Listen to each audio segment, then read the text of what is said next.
नमस्कार and welcome you all to study IQ. मैं हूं प्रशांत धवन। नाउ रिसेंटली आप लोगों ने इस टॉपिक से रिलेटेड बहुत सारे आर्टिकल्स देखे होंगे जहां पर यह लिखा है कि इसरो ने पुष्पक विमान को रिसेंटली टेस्ट किया और सक्सेसफुल रिजल्ट सामने आए हैं। यहां पे आप देख पाओगे इसकी जो वीडियो है ये भी सोशल मीडिया पे काफी वायरल हुई है क्योंकि ये सेकंड टेस्ट है हमारे पुष्पक विमान का। अब यहाँ पे आप कहोगे वेट, पुष्पक विमान, इसके बारे में तो काफी बार हमने रामायण में या फिर हिंदू रिलीजन में जो वेरियस और गॉड्स के बारे में जब हम पढ़ते हैं तब हमने काफी बार सुना है कि पुष्पक विमान को इस्तेमाल किया जाता था। तो आज के समय 21वीं सदी में हम कौन सा पुष्पक विमान बना रहे हैं ना। यहाँ पे आप देख पाओगे इसरो के ट्विटर पेज पे इन्होंने यहाँ पे जो ट्वीट है करी है कि RLV पुष्पक RLV की फुल फॉर्म होती है रीयूजेबल लॉन्च व्हीकल। रिसेंटली इसको टेस्ट किया गया है और एक बार जब आप इसकी इमेज देखोगे ना आपको लगेगा ये तो नासा का जो स्पेस शटल है उसकी तरह लग रहा है ना। स्पेस शटल जो है नासा का, ये मैं एक बार आपको दिखा देता हूं ना। ये है आपके सामने नासा का स्पेस शटल। ये इमेज हो सकता है कि आपने काफी बार बचपन में देखी हो किताबों में या फिर डिस्कवरी चैनल पर, मगर अब नहीं दिखती। अब जब आप बड़े हो गए हैं ना, अब आपने नोटिस किया होगा कि रॉकेट्स ऐसे दिखते ही नहीं है। ये ऑलमोस्ट लगता है कि नासा ने बिल्कुल यूज करना ही बंद कर दिया। और बिल्कुल सही बात है।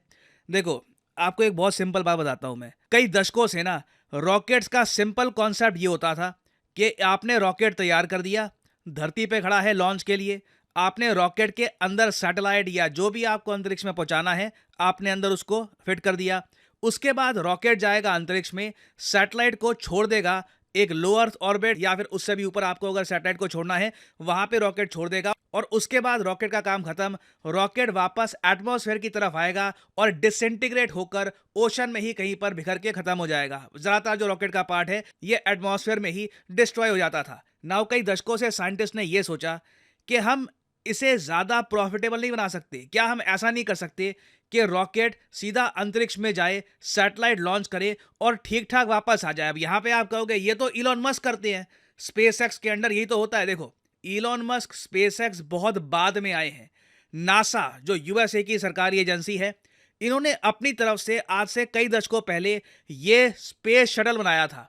और इस स्पेस शटल में खास बात यह थी कि यह सैटेलाइट को अंतरिक्ष में लॉन्च करके वापस धरती पे लैंड कर सकता था।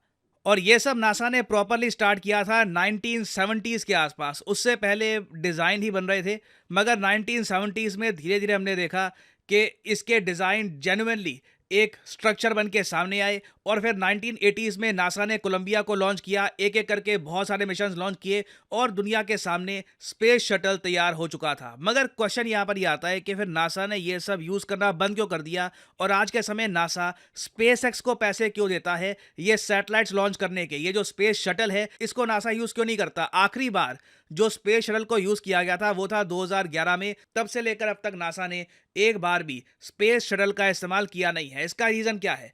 देखिए, इसका रीजन बहुत ही सिंपल है, कॉस्ट। नासा की जो कैलकुलेशन थी कि स्पेस शटल से अंतरिक्ष में चीजें लॉन्च करने की जो कॉस्ट है ये बहुत ज़्यादा घट जाएगी, ऐसा कुछ भी नहीं हुआ। कॉस्ट ज़्यादा कम हुई नहीं, उल्टा एक प्रॉब्लम सामने ये आ गई कि कई बार ये जो स्पेस शटल है इनमें विस्फोट हो जाता था और कई एस्ट्रोनॉट्स मारे जाते थे। आपने ये नाम सुना होगा शायद, कल्पना चावला, पहली इंडियन ओरिजिन की एस्ट्रोनॉट। हालांकि ये थी American but she was Indian origin. तो इंडिया में ना हम लोग बहुत ज़्यादा प्राउड फील करते थे कि देखिए हमारी जो एथनिसिटी है उस एथनिसिटी की एक एस्ट्रोनॉट अंतरिक्ष में जाएगी। मगर अनफॉर्चुनेटली 2003 में जब ये स्पेस शटल वापस धरती की तरफ लौट रहा था तब रास्ते में ही ये डिसइंटीग्रेट कर गया और सारे एस्ट्रोनॉट्स मारे गए। तो सेफ्टी देखिए एक बहुत बड़ा कंसर्न था। उसके अलावा नासा पैसे भी नहीं बचा पा रहा था। तो आप कह सकते हैं स्पेस शटल का डिज़ाइन नासा ने बनाया और इसका जो प्रोजेक्ट है ये काफ़ी हद तक ये आगे लेकर गए, मगर इस पूरे आइडिया को ये लोग परफेक्ट नहीं कर पाए। यहाँ पे आता है इंडिया, इसरो।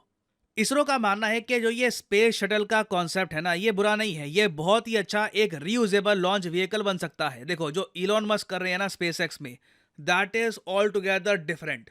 कि सेम रॉकेट आप लॉन्च करते हो और फिर वही रॉकेट बिल्कुल सीधा धरती पे आके खड़ा हो जाता है। It is something else. Engineering Marvel है ये अपने आप में। हालांकि मैं ये कहूंगा स्पेसएक्स के भी बहुत सारे जो रॉकेट्स हैं ये क्रैश होते हैं, मगर ओवर द ईयर स्पेसएक्स ने अपना जो सेफ्टी रिकॉर्ड है और जो प्रॉफिटेबिलिटी है ये काफ़ी इंक्रीज कर दी है। तो जो स्पेसएक्स कर रहा है ना वो करने में टाइम लगेगा। इसरो ने अभी के लिए रूट पकड़ा है स्पेस शटल का कि स्पेस शटल के अभी हम बनाएंगे प्रोटोटाइप। ये आप देख रहे हो ना, यहाँ पर ये जो लैंड हुआ है यहाँ पर, आप कहोगे तो साइज में बहुत छोटा है, ये एक प्रोटोटाइप है। हम यहाँ पे एक तरीके से जो डिजाइन है अपने स्पेस शटल का, ये टेस्ट कर रहे हैं कि एरोडायनामिक्स के हिसाब से क्या ये ठीक है। हमने अभी रिसेंटली क्या किया, जो पुष्पक का टेस्ट हुआ है, चिनूक हेलीकॉप्टर लिया, कुछ 4-5 किलोमीटर आसमान में ऊपर लेकर गए, अंतरिक्ष में नहीं पहुंचे, आसमान में ही थे, और वहां से पुष्पक को छोड़ा। इसने कुछ मनूवर्स किए हवा में और उसके बाद सेफली लैंड हो गया। और ये सब कुछ खुद हुआ है ऑटोमेटिकली, और ऐसा नहीं है कि पुष्पक के अंदर कोई ह्यूमन है जो गाइड कर रहा था कि कहां पे इसको मुड़ना है, किस तरीके से लैंड करेगा। अपने आप ही ऑटोनॉमसली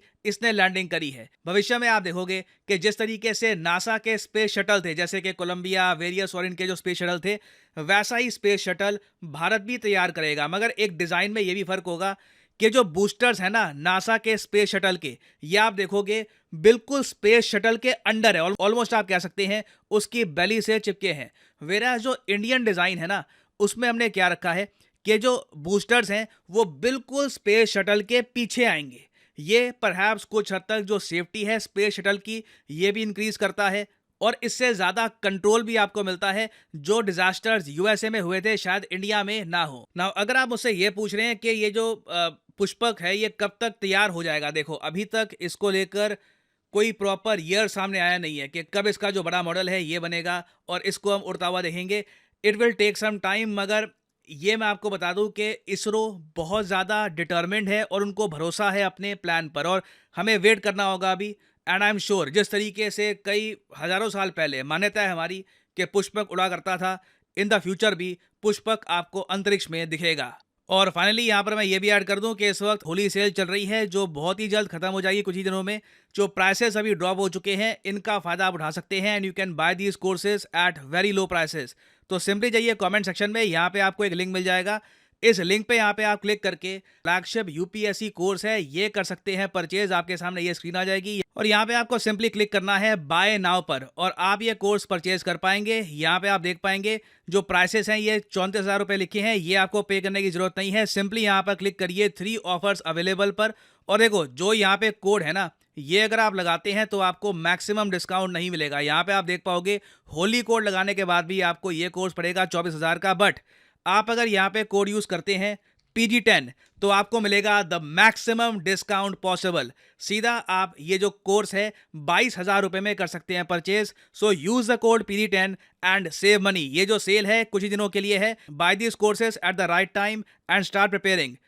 इसी नोट के साथ यह वीडियो का अंत। Thank you for listening and as I always say, may the gods watch over you.